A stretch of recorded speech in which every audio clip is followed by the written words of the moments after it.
Yeah. And so I want to turn the conversation because I can't leave this conversation before touching on my favorite book, which is The Last Liberal Art. And I know it's not really a Warren Buffett focus, and I know you've written much more on him, but it is it really, again, it besides being my favorite, I love the fact that it takes this focus on interdisciplinary lattice work of mental models. And I guess of all the subjects you cover, and I mean physics and anthropology and biology and history, like, which of those do you perceive as most critical or most salient to your investment decisions? Which Yeah, disciplines do you lean heaviest on outside of finance and yeah, economics, and why? good question.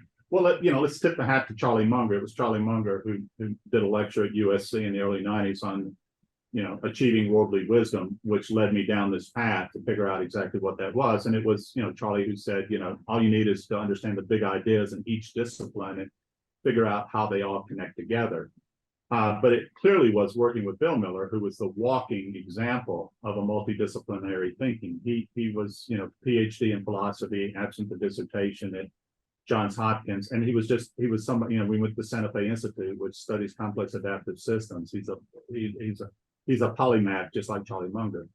And so I was fortunate enough to learn it from Charlie, but the practicals that I learned from Bill were just huge for me to be able to walk hand in hand and watch how this all works. If I said to me there was one discipline that has made the most difference, and that's really hard to say because they're all important, but I would say philosophy. And within philosophy, you'd have to look at people like William James, the father of pragmatism. If you're not pragmatic in your investing, you're going to get toasted because the markets evolve, right? They're biological systems. I already told you the agents in the system have changed.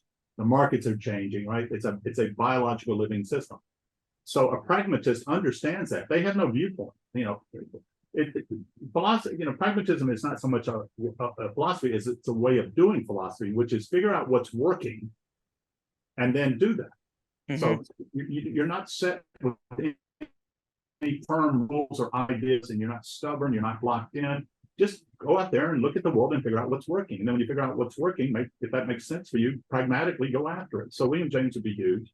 Wittgenstein, Ludwig Wittgenstein, God, I read him, in college. It would have been a huge difference. Wittgenstein only wrote, one book personally, and the other one was, written after his death. But he was a philosophy of language, and what we learned from him was, language is a study of you choosing words, right, that give meaning to something that forms a description, and that description is ultimately your explanation of what's going on.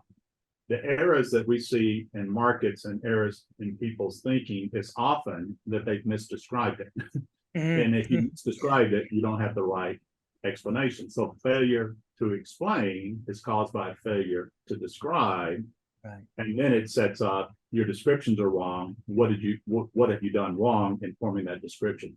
Mm. And I say almost every investment mistake that I've made, oftentimes what I thought was going on wasn't going on. I had the wrong description, and therefore my explanation was wrong. So just stuff like that, but God, you could spend time in biology and psychology, literature. I mean, reading fiction is huge for me and has great insights. So there's a whole, you can stay busy in the liberal arts investing and never get bored.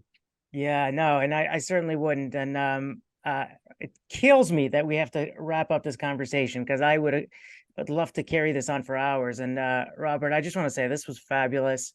I can't thank you enough for joining us today and sharing your insights and being so generous with your time. We really appreciate it, and certainly hope we can do it again soon.